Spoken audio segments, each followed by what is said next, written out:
ಸಾಮಾಜಿಕ ಜಾಲತಾಣದ ಮೂಲಕ ಪರಿಚಯನಾದಂತಹ ವ್ಯಕ್ತಿಯೊಬ್ಬ ಮಹಿಳೆಗೆ ಲೈಂಗಿಕ ಕಿರುಕುಳ ನೀಡಿದ್ದಾನೆ ಅನ್ನುವಂತ ಮಾಹಿತಿ ಇದೀಗ ಲಭ್ಯವಾಗ್ತಾ ಇದೆ. ಮಹಿಳೆಗೆ ಸಾಲ ಕೊಟ್ಟು ಇದೀಗ ನೇರವಾಗಿ ಆಮೇಲೆ ಮಂಚಕ್ಕೆ ಕರೆದು ಬಿಟ್ನ ಅನ್ನುವಂತ ಅನುಮಾನ ಇದೀಗ ಮೂಡ್ತಾ ಇದೆ. ಮಹಿಳೆಯ ಪರಿಸ್ಥಿತಿಯನ್ನ ದುರುಪಯೋಗ ಪಡಿಸಿಕೊಂಡಂತ ಆರೋಪಿ ಮಹಿಳೆಗೆ ಅಶ್ಲೀಲ ವಿಡಿಯೋಗಳನ್ನ ಕಳಿಸಿ ದೈಹಿಕವಾಗಿ ಸಹಕರಿಸುವಂತೆ ಕಿರುಕುಳ ಕೊಡ್ತಾ ಇದ್ದಾನೆ ಅಂತ ಇದೀಗ ದೂರನ್ನ ಕೊಟ್ಟಿದ್ದಾಳೆ. ಆ ಮಹಿಳೆಗೆ ಅಶ್ಲೀಲವಾದಂತ ವಿಡಿಯೋಗಳನ್ನ ಕಳಿಸ್ತಾ ಇರ್ತಾನೆ. ದೈಹಿಕವಾಗಿ ನೀನು ಸಹಕರಿಸುವಂತೆ ಕಿರುಕುಳ ಕೊಡೋದಕ್ಕೆ ಆರಂಭ ಮಾಡ್ತಾನೆ. ಹಾಯ್ ಹಲೋ ನಮಸ್ಕಾರ, ರೆಬಲ್ ಟಿವಿಯ ವಿಶೇಷ ಕಾರ್ಯಕ್ರಮಕ್ಕೆ ಸ್ವಾಗತ. ನಾನು ಸಿರಾಜ್ ಪಾಲಿಕಾರ್. ಸಾಮಾಜಿಕ ಜಾಲತಾಣದ ಮೂಲಕ ಪರಿಚಯನಾದಂತಹ ವ್ಯಕ್ತಿಯೊಬ್ಬ ಮಹಿಳೆಗೆ ಲೈಂಗಿಕ ಕಿರುಕುಳ ನೀಡಿದ್ದಾನೆ ಅನ್ನುವಂತ ಮಾಹಿತಿ ಇದೀಗ ಲಭ್ಯವಾಗ್ತಾ ಇದೆ. ನೊಂದ ಮಹಿಳೆ ಆರೋಪಿ ವಿರುದ್ಧ ರಾಜಗೋಪಾಲ್ ನಗರ ಪೊಲೀಸ್ ಠಾಣೆಯಲ್ಲಿ ದೂರನ್ನು ಕೊಟ್ಟಿದ್ದಾಳೆ. ನೋಡಿ, ಸಾಮಾಜಿಕ ಜಾಲತಾಣದಲ್ಲಿ ಪರಿಚಯ ಆಗ್ತಾರೆ. ಪರಿಚಯ ಒಂದಿಷ್ಟು ಬೇರೆ ರೀತಿಯಾದಂಥ ತಿರುವನ್ನು ಪಡ್ಕೊಳ್ಳುತ್ತೆ. ಸಿಕ್ಕಾಪಟ್ಟೆ ಕ್ಲೋಸ್ ಆಗ್ತಾರೆ, ಹಾಗಾಗ್ತಾರೆ, ಹೀಗಾಗ್ತಾರೆ. ಬಟ್ ಇಲ್ಲಿ ಪರಿಚಯ ಕೂಡ ಆಗಿತ್ತು, ಕ್ಲೋಸ್ ಕೂಡ ಒಂದು ರೀತಿಯಾಗಿ ಆಗಿತ್ತು. ಸೋಷಿಯಲ್ ಮೀಡಿಯಾದಲ್ಲಿ, ಸಾಮಾಜಿಕ ಜಾಲತಾಣದಲ್ಲಿ ಸಿಗುವಂಥ ಫ್ರೆಂಡ್ಸ್ಗಳಿಗೆ ಬಹಳಷ್ಟು ಮಹತ್ವವನ್ನು ಕೊಡುವಂಥ ಕೆಲಸವನ್ನು ಮಾಡ್ತೀವಿ. ಸೊ ಇದೀಗ ಮಹಿಳೆ ದೂರು ಕೊಟ್ಟಿರುವಂಥದ್ದು ಯಾಕೆ, ಏನಾಯಿತು ಅನ್ನುವಂಥದ್ದು. ನೋಡಿ, ಮಹಿಳೆಗೆ ಸಾಲ ಕೊಟ್ಟು ಇದೀಗ ನೇರವಾಗಿ ಆಮೇಲೆ ಮಂಚಕ್ಕೆ ಕರೆದು ಬಿಟ್ನ ಅನ್ನುವಂಥ ಅನುಮಾನ ಇದೀಗ ಮೂಡ್ತಾ ಇದೆ. ಸೊ ಮಹಿಳೆ ನೀಡಿದ ದೂರಿನ ಅನ್ವಯ ಪಾರಿತೋಷ್ ಯಾದವ್ ಎಂಬಾತನ ವಿರುದ್ಧ ಇದೀಗ ಪ್ರಕರಣ ದಾಖಲಿಸಿಕೊಂಡಿರುವಂತಹ ಪೊಲೀಸ್ ಅಧಿಕಾರಿಗಳು ತನಿಖೆಯನ್ನ ಕೈಗೊಂಡಿದ್ದಾರೆ. ಲಗೇರಿ ನಿವಾಸಿ ಆಗಿರುವಂತಹ 32 ವರ್ಷದ ಮಹಿಳೆಗೆ ಮದುವೆ ಆಗಿದ್ದು ಮಕ್ಕಳಿದ್ದಾರೆ. ಸೊ 1 ವರ್ಷದ ಹಿಂದೆ ಪಾರಿತೋಷ್ ಯಾದವ್ ಎಂಬಾತ ಆಪ್ ಒಂದರಲ್ಲಿ ಪರಿಚಯ ಆಗ್ತಾನೆ. ನಂತರ ಇಬ್ಬರ ಮಧ್ಯದಲ್ಲಿ ಒಂದಿಷ್ಟು ಸ್ನೇಹ ಉಂಟಾಗುತ್ತೆ. ಪರಿಚಯ ಆದಂಥ ಸಂದರ್ಭದಲ್ಲಿ ಸ್ನೇಹ ಬೆಳೆಯುತ್ತೆ. ಅದಾದ ನಂತರ ಫ್ರೆಂಡ್ಶಿಪ್ ಮತ್ತೊಂದಿಷ್ಟು ಸ್ಟ್ರಾಂಗ್ ಆಗೋಗ್ಬಿಡುತ್ತೆ. ಸೊ ಪರಿಚಯ ಆಗುತ್ತೆ. ನಂತರ ಇಬ್ಬರ ಮಧ್ಯದಲ್ಲಿ ಸ್ನೇಹ ಉಂಟಾಯಿತು. ಈ ನಡುವೆ ಜನರೇಟರ್ ಸ್ಫೋಟಗೊಂಡು ಪರಿಣಾಮ ಮಹಿಳೆ ಮಗಳಿಗೆ ಒಂದಿಷ್ಟು ಗಂಭೀರ ಗಾಯ ಆಗಿಬಿಡುತ್ತೆ. ಸೊ ಏನು ಈ ಮಹಿಳೆ ಇದ್ದಾಳಲ್ಲ, ಈ ಮಹಿಳೆ ಮಗಳಿಗೆ ಒಂದಿಷ್ಟು ಗಂಭೀರ ಗಾಯ ಆಗಿಬಿಡುತ್ತೆ. ಮಗಳ ಚಿಕಿತ್ಸೆಗಾಗಿ ಮಹಿಳೆ ಏನು ಮಾಡಿಬಿಡ್ತಾಳೆ, ದುಡ್ಡು ಇರೋದಿಲ್ಲ, ದುಡ್ಡು ತಿನ್ನುವಂಥ ಪರಿಸ್ಥಿತಿ. ಸೊ ಪಾರಿತೋಷಿಕ ಯಾದವ್ ಬಳಿ ಒಂದಿಷ್ಟು 30,000 ರೂಪಾಯಿ ಸಾಲವನ್ನು ಪಡಿತಾಳೆ. ನನ್ನ ಮಗಳಿಗೆ ಹುಷಾರಿಲ್ಲ, ನನ್ನ ಮಗಳಿಗೆ ಈ ರೀತಿಯಾದಂಥ ಘಟನೆ ಆಗೋಗ್ಬಿಟ್ಟಿದೆ, ಆಸ್ಪತ್ರೆಗೆ ತೋರಿಸ್ಬೇಕು, ನನ್ನ ಹತ್ರ ದುಡ್ಡಿಲ್ಲ, ಹಾಗಾಗಿ ಒಂದು 30,000 ರೂಪಾಯಿ ಇದ್ದರೆ ಕೊಟ್ಬಿಡಿ ಅಂತ ಸಾಲ ಪಡಿತಾಳೆ. ಆ ಸಾಲ ಪಡೆದಿದ್ದೇ ತಡ. ಒಂದು ರೀತಿಯಾಗಿ ಆ ಸಾಲವನ್ನು ಹೆಂಗೆ ತೀರಿಸಬೇಕು, ಏನು ಕತೆ ಅನ್ನುವಂಥದ್ದು ಆ ಮಹಿಳೆಗೂ ಕೂಡ ಒಂದು ರೀತಿಯಾಗಿ ತಲೆಯಲ್ಲಿ ಓಡ್ತಾ ಇರೋದಿಲ್ಲ. ಸೊ ಸ್ವಲ್ಪ ದಿನಗಳ ನಂತರ ಆರೋಪಿ ಕೊಟ್ಟಿರುವಂಥ ಹಣವನ್ನು ವಾಪಸ್ ಕೇಳೋದಕ್ಕೆ ಆರಂಭ ಮಾಡ್ತಾನೆ. ಸೊ 30,000 ರೂಪಾಯಿ ತೆಗೆದುಕೊಂಡಿದ್ರಲ್ಲ, ಆ ಹಣ ವಾಪಸ್ ಕೊಟ್ಬಿಡಿ, ಸೊ ನನಗೂ ಕೂಡ ಅರ್ಜೆಂಟ್ ಇದೆ, ಬೇರೆ ಕಡೆ ಕಟ್ಟಬೇಕು, ಹಾಗೆ ಹೀಗೆ ಹೇಳುವ ಮೂಲಕ ಸಹಜವಾಗಿ ಕನ್ವರ್ಸೇಷನ್ ಆಗುತ್ತಲ್ವ. ಸೊ ಅದೇ ರೀತಿ ಆಗಿದೆ. ಹಣ ನೀಡಲು ಸ್ವಲ್ಪ ಕಾಲಾವಕಾಶ ಬೇಕು ಅಂತ ಮಹಿಳೆಯು ಕೂಡ ಹೇಳಿಬಿಟ್ಟಿದ್ದಾಳೆ. ಸೊ ಈಗ ದುಡ್ಡಿಲ್ಲ, ಒಂದಿಷ್ಟು ದುಡಿತಾ ಇದ್ದೀನಿ, ಈಗ ಒಂದಿಷ್ಟು ಬಂದುಬಿಟ್ರೆ ಒಂದಿಷ್ಟು ನಮಗೆ ಸಮಯ ಕೊಟ್ಬಿಡಿ, ಕೊಡ್ತೀನಿ.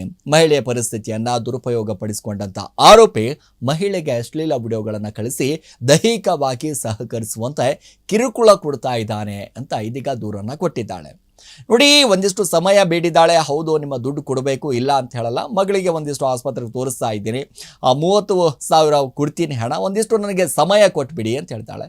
ಸಮಯ ಕೂಡ ಒಂದಿಷ್ಟು ಕೊಡಬೇಕಾಗುತ್ತೆ. ಬಟ್ ಇಲ್ಲಿ ಇದೇ ಒಂದು ಕಡೆ ಗಮನಿಸ್ತಾ ಹೋದರೆ ಈ ಪರಿಸ್ಥಿತಿಯನ್ನು ಯಾವ ರೀತಿಯಾಗಿ ದುರುಪಯೋಗ ಮಾಡಿಕೊಳ್ಬೇಕು, ಏನು ಕತೆ ಅನ್ನುವಂಥದ್ದು ಸಂಪೂರ್ಣವಾಗಿ ಈ ಪಾರಿತೋಷಿಗೆ ಗೊತ್ತಿತ್ತು. ಏನು ಮಾಡ್ತಾನೆ, ಆ ಮಹಿಳೆಗೆ ಅಶ್ಲೀಲವಾದಂಥ ವಿಡಿಯೋಗಳನ್ನು ಕಳಿಸ್ತಾ ಇರ್ತಾನೆ.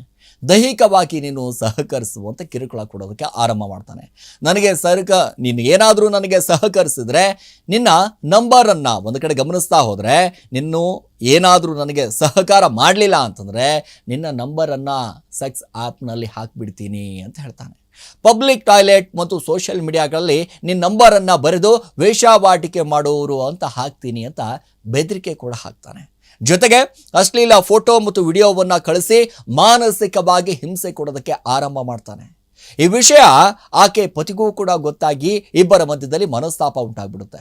ಇದರಿಂದ ಮನೋನೊಂದಂಥ ಮಹಿಳೆ ಪೀಣ್ಯದಲ್ಲಿರುವಂತಹ ಸ್ನೇಹಿತೆ ಮನೆಗೆ ಹೋಗಿದ್ದವರು ಆ ನಂತರ ಒಂದು ಕಡೆ ಆತ್ಮಹತ್ಯೆ ಮಾಡಿಕೊಳ್ಳಲು ಕೂಡ ಯೋಚನೆ ಮಾಡಿದ್ರು ಅನ್ನುವಂಥದ್ದು.